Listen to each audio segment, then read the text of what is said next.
¿Qué tal? Bienvenidos y bienvenidas a una nueva entrevista de Redacción Médica. En esta ocasión contamos con el presidente entrante y la presidenta saliente del Consejo Estatal de Estudiantes de Medicina. María Valderrama cede su cargo a Gonzalo Vaquero, un estudiante de sexto de carrera que actualmente realiza sus prácticas en el Hospital Universitario Virgen del Rocío. Vaquero cuenta con más de 1.600 seguidores en Instagram y más de 5.000 en TikTok, además de producir su propio podcast sanitario Entiende tu Salud. María, por su parte, está actualmente en quinto de Medicina. Ella estudia en Madrid, aunque este año lo hará en Sevilla, en el Hospital de Valme. Junto a ellos haremos un repaso por el último año del CEM, qué logros se han conseguido durante la última presidencia y qué nuevos retos hay que afrontar. También trataremos los temas más actuales de la medicina que involucran a las estudiantes, como el continuo aumento de plazas de la carrera de medicina y también el aumento de las propias universidades, de las propias facultades de medicina. El uso de las redes sociales como herramienta para difundir la medicina, cambios en los métodos de evaluación o cómo evitar la marcha de los médicos recién graduados que se van a ejercer a otros países.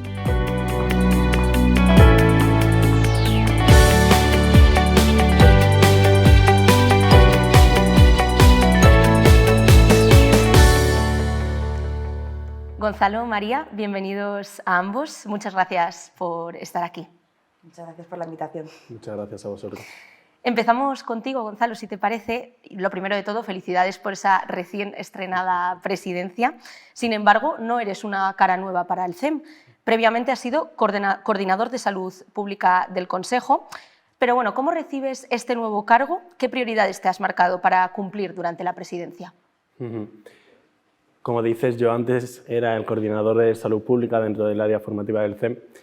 Recibo el cargo con ilusión porque toda la junta directiva, la comisión ejecutiva, somos nuevas y creo que eso también nos puede beneficiar en cierto sentido y recibo el cargo con ilusión para seguir las líneas de trabajo de la anterior comisión ejecutiva y algunos de los retos que tenemos dentro del CEM son el compromiso social, que hay prioridades como el feminismo y la igualdad y el activismo, como el activismo medioambiental, la demografía médica, seguir luchando contra la apertura de nuevas facultades, que es un tema muy importante, y los numerus clausus. Hay otros retos muy importantes como la financiación, el ser conscientes, tener unos valores claros a la hora de recibir financiación y otros como seguir fomentando las mejoras en el grado de medicina. En tu elección como presidente de CEM, animaste a que los estudiantes no tuvieran miedo de alzar la voz. Explícame, ¿por qué se debe alzar esa voz? Bueno, esto es una frase de Elisa Morales, que es otra antigua compañera nuestra. Siempre nos decía que el CEM tenía que ser un altavoz para los estudiantes, para las estudiantes de medicina. Y creo que para incidir en el estudiantado de medicina tenemos que contar con las estudiantes de medicina y yo quiero que el CEM sea un altavoz, sea un trampolín para todas aquellas estudiantes que quieran alzar la voz y que quieran aportar ideas nuevas para mejorar al final nuestro sistema sanitario y el grado de medicina. Sobre esto que comentas, que aseguraste que debía funcionar el CEM como un altavoz para los y las estudiantes, ¿qué consideras que le puede faltar al CEM como consejo para ser realmente aprovechado de esa forma? Pues considero que en este sentido hay que potenciar mucho tanto relaciones externas como internas. No puede ser que vayamos a una universidad y que las estudiantes no conozcan qué es el CEM. Muchas veces estamos representando a un colectivo que no nos conoce y eso hay que trabajarlo. Pero por otro lado, las relaciones externas con entidades tan importantes como el Ministerio de Sanidad, el Ministerio de Universidades, creo que hay que incidir mucho más en estas instituciones porque al final son las que realizan los cambios. ¿Y cómo son las relaciones precisamente con las administraciones? ¿Notáis algo de trabas? Bueno, al final las cosas de Palacio van despacio. No es que nos lo compliquen, pero es cierto que en los últimos meses la situación política en nuestro país pues, ha sido convulsa en algún sentido y algo incierta. Y eso nos ha dificultado el contacto con los ministerios, sobre todo porque en el CEM, que es una sectorial estudiantil, los cargos renuevan mucho más rápido que en un ministerio. Entonces, son buenas las relaciones con el ministerio y próximamente ya tenemos reuniones fijadas, pero desde luego hay que seguir trabajando en esto para que esto sea una rutina, el hablar con las instituciones públicas. Por otro lado, corrígeme si me equivoco, cuentas con más de 1.600 seguidores en Instagram y más de 5.000 en TikTok, además de producir tu propio podcast titulado Entiende tu salud. ¿Qué puede aportar a la medicina su divulgación en estos canales? ¿Consideras que puede ser una vía útil para hacer más sencilla la consecución de todas las propuestas que tenéis previstas en CEM? En cuanto a esto tengo varias ideas. Primero, considero que las sanitarias también tienen que tener una labor importante de docencia y esto se tiene que inculcar desde la carrera. Yo empecé mi podcast Entiende tu salud y la divulgación en redes en cuarto de carrera, pero primero considero que esto se debería fomentar mucho más desde la universidad.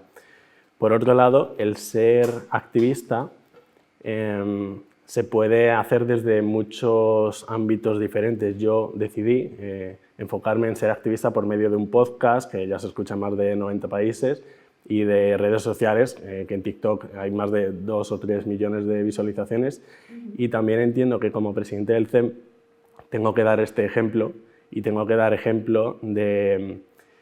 Tenemos que estar en las redes, porque al final los pacientes están en las redes y creo que el sistema sanitario tiene que digitalizarse y modernizarse en este sentido y acercarnos nosotros a los pacientes, no ellos a nosotros. Estupendo. María, tú dejas la presidencia tras casi un año al frente de CEM. ¿Qué valoración haces de tu paso? ¿Qué logros destacas que se han conseguido alcanzar en el Consejo durante todo ese tiempo? Y, por el contrario, ¿cuáles crees que se han quedado pendientes? Bueno, pues yo me marcho del Consejo tras un año en la presidencia, un año anterior en la Comisión Ejecutiva como tesorera general y antes de eso en el equipo de tesorería. Creo que he dado todo lo que tenía de mí misma en el Consejo, que he crecido muchísimo durante estos 2 años y medio, que el Consejo ha crecido muchísimo con nosotras y me voy muy orgullosa de todo el trabajo realizado, muy contenta de los objetivos cumplidos y pues con la frente bien alta, yo creo, de todo lo que hemos hecho, tanto yo misma como mis 2 comisiones ejecutivas, que las dos han luchado mucho para llegar hasta aquí. Yo creo que el objetivo que tuvimos y que hemos tenido que mantener este segundo año fue el reponernos del todo de la pandemia, de volver a retomar la presencialidad. Eso ya está cumplido, hemos pasado por todo eso, pero teniendo en cuenta que el Consejo es un órgano que, como decía Gonzalo, se renueva tanto, corríamos un riesgo con esa pandemia de haber perdido una generación, que de hecho era la mía, de gente que entrase nueva en el Consejo para seguir aportando. Yo creo que ya nos hemos repuesto de ese parón que tuvimos de jornadas formativas para iniciarse en el CEM y que ya podemos acercarnos más a las delegaciones. Y luego ya como objetivos más concretos que hemos realizado durante este tiempo, pues hemos hecho un análisis muy exhaustivo del modelo de representación y de cómo nos acercamos al estudiantado, cómo les damos voz, cómo somos el altavoz que decía Gonzalo, que todavía no se ha podido implementar a fondo, pero bueno, el trabajo y el análisis ya está hecho. Hemos seguido dando mucha guerra, tanto con 2 temas principales, en atención primaria, que se ha convertido en una reivindicación principal del Consejo durante estos últimos 2 años y ya vamos concienciando tanto a decanos, decanas como el propio Ministerio de Sanidad de la importancia que tiene tanto que sea una asignatura propia como que se rote por ella desde el principio de la carrera y que tiene que darse el peso que se merece durante el grado para que luego tenga el reconocimiento que se merece en la elección del MIR, como en la demografía médica, que lleva siendo una reivindicación desde los últimos 15 años el CEM. Pero bueno, hemos seguido. En el último Congreso de Córdoba, más de 400 estudiantes se juntaron para reivindicar esa oposición del Consejo tanto a la apertura de nuevas facultades como al aumento de numerus clausus que se ha propuesto durante estos últimos años. No podemos seguir en esta línea. Son objetivos que no se han cumplido porque las instituciones son aquellas que son responsables de cambiarlos, pero el Consejo ha seguido dando pasos, ha seguido estando muy presente tanto en redes como a nivel institucional como a nivel de las facultades en estas 2 temáticas que hemos intentado abordar de la mejor manera que hemos podido este tiempo y es un poco la reflexión que hago. Creo que lo que se nos queda un poco más en el tintero, que pues todo son todo es ir dando pasos y todo es ir construyendo una escalera para llegar al objetivo. Teníamos el objetivo también durante mis 2 comisiones ejecutivas de acercarnos un poco ya no solo al Ministerio de Sanidad y al Ministerio de Universidades, que son los más directos que nos competen, sino un poco a las formaciones políticas para que a nivel institucional pudiésemos reivindicar, quizás desde todos los partidos, un poco que defendemos desde el Consejo. Por la situación política, como decía Gonzalo, no ha sido posible reunirse con el grupo sanitario del Parlamento y del Congreso, pero bueno, se queda como futuro reto para ver si este próximo periodo se puede conseguir.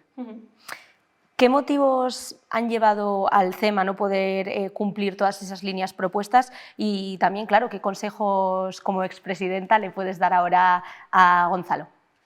Bueno, yo creo que lo más importante es no frustrarse como consejo, de que hay veces que la situación está totalmente fuera de nuestras manos, de que controlamos nuestros factores internos, pero todo aquello que es externo del momento, de la disposición que tiene el Ministerio, que a veces te dan reuniones con menos tiempo, hay veces que no te las pueden dar por problemas de agenda, hay veces que te la dan por problemas de agenda y luego te la cancelan. Entonces, que todas esas son cosas que te pueden llegar como a frustrar, porque tú piensas que tú como fuerza interna y tú como consejo avanzas, pero que la situación externa no acompaña.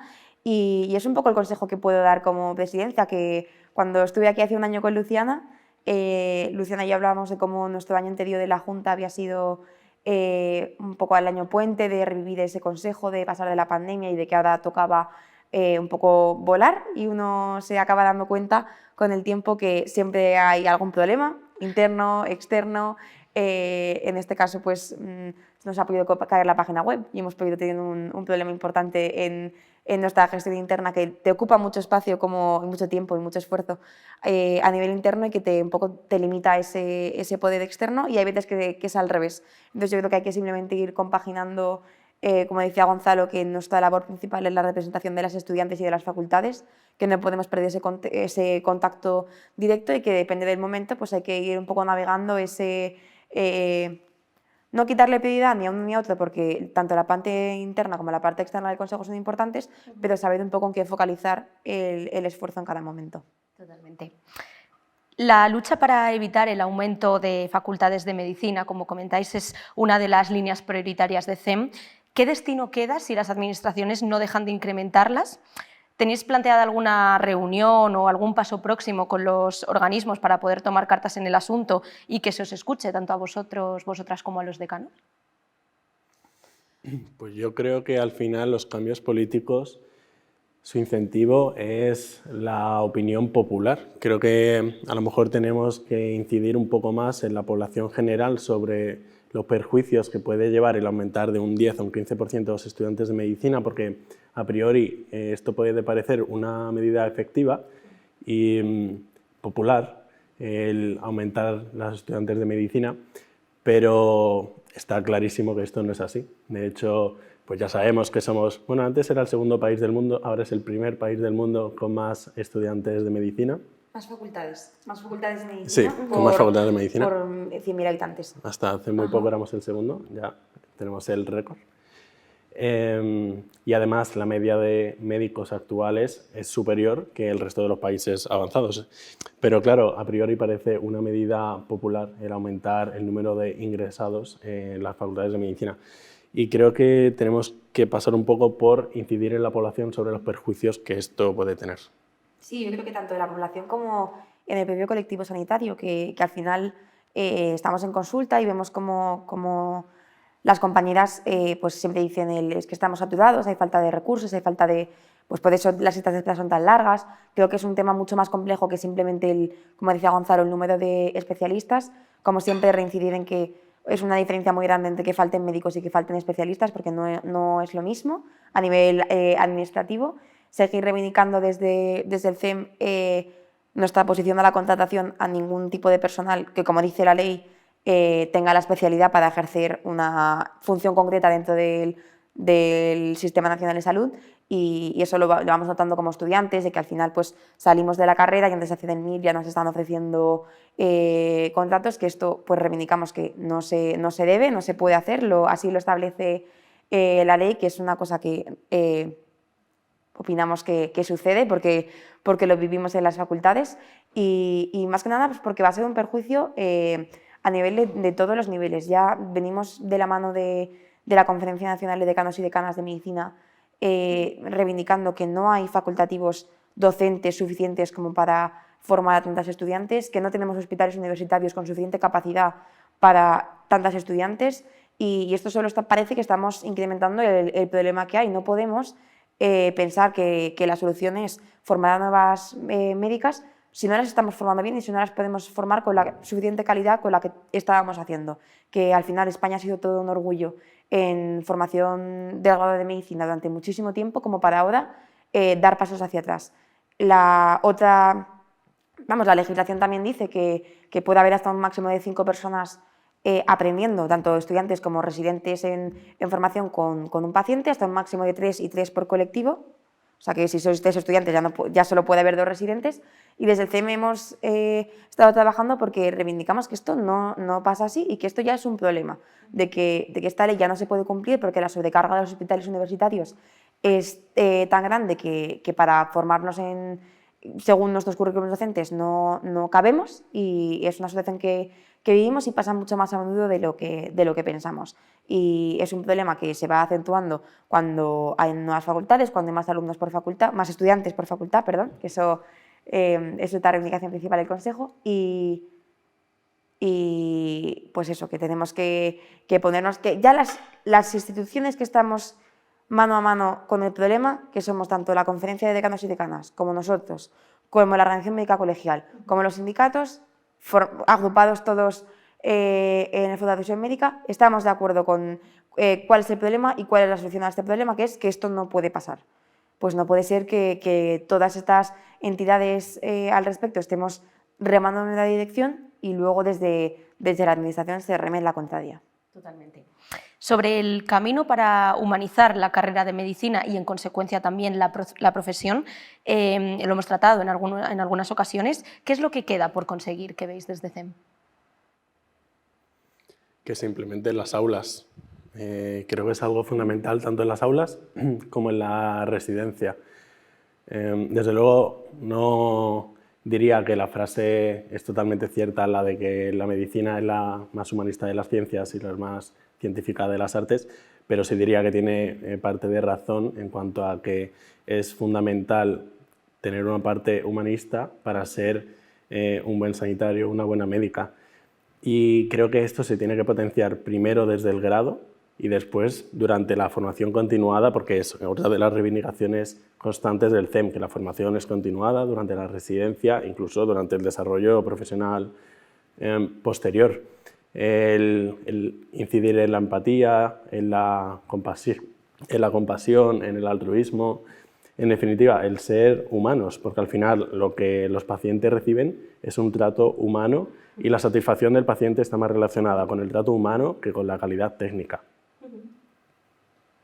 De todas formas, ya hay muchos estudios, de hecho uno propio nuestro que fue el DABE que se hizo antes incluso de la pandemia, que observaron unas cifras de empatía muy altas en las estudiantes de medicina.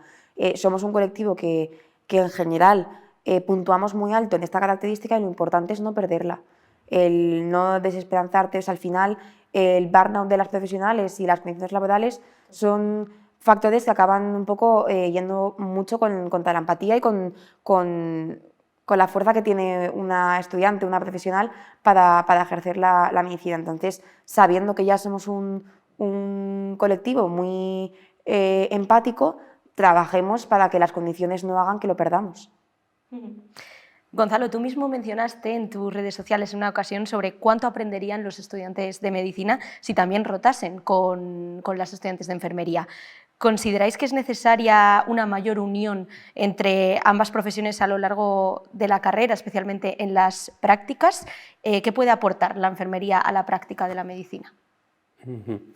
Bueno, esto también está recogido en uno de nuestros posicionamientos que está ratificado en la Asamblea, consensuado por todas las facultades de medicina de España, que unas prácticas de calidad realmente deberían ser multidisciplinares. Yo comentaba el hecho de rotar con enfermería, Pero bueno, idealmente incluso incluiríamos otras profesionales, fisioterapia, farmacia, equipo de psicología. Al final, como profesionales sanitarios, vamos a trabajar en un equipo multidisciplinar y además tenemos que saber hacer las cosas, al menos conocer las bases de la labor de enfermería, y creo que esto es la realidad clínica.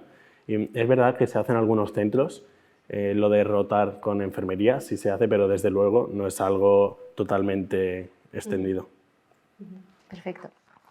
Las formas innovadoras de docencia no dependen solamente de la metodología, también de otras modificaciones claves como el contenido y la evaluación. ¿Qué métodos necesitan, a vuestro juicio, un cambio para que el modelo de aprendizaje mejore? Bueno, yo creo que desde el CEM reivindicamos mucho esa formación práctica. De hecho, por eso estamos tan opuestos a los números clausus, porque lo que queremos es unas prácticas de calidad, que llevamos diciendo muchísimos años que soy un estudiante en práctica, soy un elemento activo de la consulta, no soy un ficus, que al final muchas veces vivimos situaciones en las que estamos presentes en el entorno sanitario, pero no estamos aprendiendo activamente ni integrando ningún conocimiento teórico.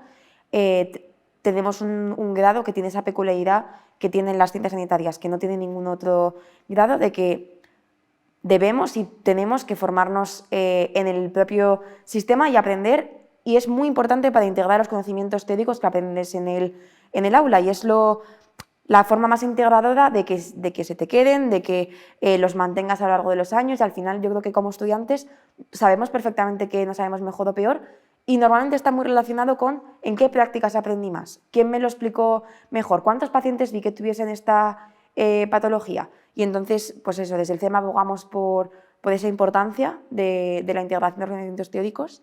No sé si Gonzalo quiere decir algo más. Sí, porque además eso era otra de las cosas que comentaba en una de mis redes sociales. Hay que darle una vuelta al hecho de la innovación docente, porque muchas veces se etiqueta como innovación docente cosas que realmente no lo son. Para mejorar la innovación docente hay como 3 pilares que podríamos incidir, como el contenido, la metodología y la evaluación. Y la innovación docente tiene que pasar por estos 3 pilares. No podemos hacer un aula invertida como uno de los métodos de innovación docente sin ningún tipo de feedback del profesorado, o no podemos proponer medidas innovadoras de docencia sin cambiar los métodos de evaluación. Creemos que se debería fomentar el hecho de mejorar la docencia, porque al final estamos recibiendo clases que se reciben como hace 200 años, pero en vez de leerse en una pizarra analógica, se lee en una pizarra digital. Vamos a hablar ahora sobre medicina de familia y una mayor presencia en las aulas, que es otra de vuestras reivindicaciones. ¿Lo consideráis una solución para hacer esta especialidad más atractiva y evitar, por ejemplo, que sigan quedando plazas MIR desiertas en medicina de familia? Bueno, yo creo que desde el CEM reivindicamos, pero desde hace un montón de tiempo, el que lo que no se estudia y lo que no se ve no se conoce y no te lo planteas. Es importantísimo, tanto la presencia, como decía antes, de una asignatura propia de medicina de familia y comunitaria, con el contenido que se merece, con la atención que se merece y con los profesionales que se merece, que muchas veces no tenemos docentes que sean médicos de medicina familiar y comunitaria porque tienen muchas más trabas hasta ahora, como necesitaban un doctorado, pues era mucho más difícil para ellos, que normalmente no contaban con ello, acceder a nuestras aulas. Ahora, con la flexibilización de los criterios de la ANECA, como ya se permite la experiencia clínica como un criterio para ser profesor, pues ahora vamos a empezar a ver un poco de integración en las aulas, y es importantísimo. Yo, por ejemplo, en mi facultad, yo ahora estoy de psico en Sevilla, pero yo soy de la Autónoma de Madrid, contamos con prácticas en la atención primaria desde segundo de carrera, y es la primera especialidad con la que tenemos contacto. Nosotros defendemos, o por lo menos yo defiendo férreamente que es un incentivo buenísimo para familiarizarte con la especialidad desde el principio, para que la consideres desde el principio, y es importante tanto en nuestras rotaciones y prácticas en ella como también en el medio rural, que muchas veces pasa desapercibido porque solo se rota, solo se estudia en muy pocas, menos de 10 facultades en todo el territorio, y es importante también que veamos esta segunda parte porque son precisamente esas plazas las que luego tienen peor cobertura a la hora de elegir plaza de formación sanitaria especializada. Entonces, si como estudiante nunca te has enfrentado a eso, es muy difícil que en un mundo tan globalizado te parezca algo atractivo, pero la medicina familiar y comunitaria tiene mucho atractivo, tiene mucha magia y simplemente hay que conocerla y hay que vivirla de cerca para que por lo menos te la plantees luego. Y desde luego incluir la atención primaria en el grado universitario es fundamental, pero indudablemente el número excesivo de plazas vacantes en atención primaria también va en relación directa con las malas condiciones sanitarias. Y eso es una realidad, tienen que existir incentivos para que los egresados escojan medicina de atención primaria, porque si no existen estos incentivos, seguirán quedándose plazas vacantes. Las listas de espera, el incentivo económico para lugares desiertos, que haya más de 7 minutos por cada paciente, en fin, mejorar las condiciones laborales de los profesionales. Totalmente. Y sobre el éxodo de médicos españoles, ¿qué líneas llevarán a una mejor permanencia de los futuros médicos una vez terminada la carrera? ¿Cómo competir con otros países que ofrecen unas condiciones mejores y que hacen que sea muy difícil rechazar sus oportunidades una vez terminas la carrera de medicina aquí en España? Bueno, yo creo que es importante tener en cuenta tanto el éxodo hacia otros países como el éxodo un poco hacia la medicina privada, que son dos comportamientos que acaban limitando al Sistema Nacional de Salud. Vale. Es importante, como decía Gonzalo, que las condiciones dentro del Sistema Nacional de Salud, que es un pilar fundamental de este país y que es el orgullo de todos los españoles, o por lo menos debería serlo, que se cuide, que se trate de la manera que merece. Y así los profesionales querrán mantenerse, pero ya no solo las médicas y los médicos, sino también el colectivo de enfermería, el colectivo de auxiliares. Al final estamos viendo pues, un poco las malas condiciones en todos los ámbitos, que a mí me gustaría recalcar esta importancia de que no solo nos afecta a nosotras. De todas formas, yo creo que si preguntas a la gente y si preguntas a los estudiantes de medicina, pues alguno hay que tiene muy claro que se quiere ir fuera, pero muchos estamos muy orgullosos del sistema en el que vivimos, del país en el que vivimos, y simplemente te vas fuera porque las condiciones piensas que son mejores, pero no que si no lo fuesen, o si por lo menos fuesen un poco menos dispares, pues muchos ni siquiera se lo plantearían, porque estamos orgullosos del sistema público y queremos seguir contribuyendo a él. Entonces, pues hagamos que las condiciones acompañen y queramos quedarnos. Segundo totalmente lo que dice María, no podemos ser una fábrica de profesionales sanitarios que exporte a otros países de Europa o del mundo, porque ahora cada vez se ven más Estados Unidos, Australia. El pilar van a ser las condiciones laborales. Como dice María, si un egresado de la Facultad de Medicina se va a otro país, probablemente no sea porque en un principio quisiera irse de España, sino porque se ve casi obligado a ello. Cuando en otros países las condiciones sanitarias, las condiciones laborales son mucho mejores que en España, cuesta decir que no a irse fuera a hacer la residencia o incluso quedarte ya en tu vida profesional. Al final, para retener el talento en medicina y en enfermería, vamos a tener que mejorar las condiciones laborales. Desde el CEM seguiremos reivindicando esto junto con otros colectivos como los médicos jóvenes, pero las administraciones tienen que tomar cartas en el asunto porque el sistema se está desangrando y no estamos haciendo nada. Y a mí me gustaría añadir que creo que es una cosa que va a ir en aumento precisamente ligado al aumento de los numerus clausus.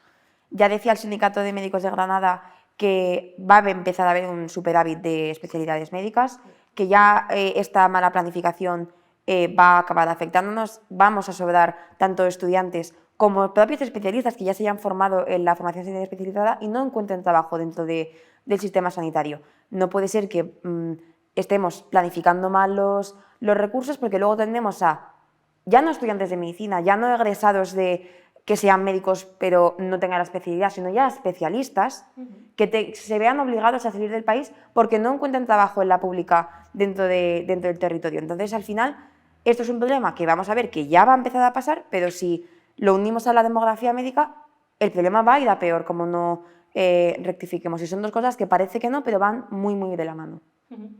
Y ya para terminar, ¿por qué estudiantes y no alumnos? ¿En qué consiste esta reivindicación de CEM?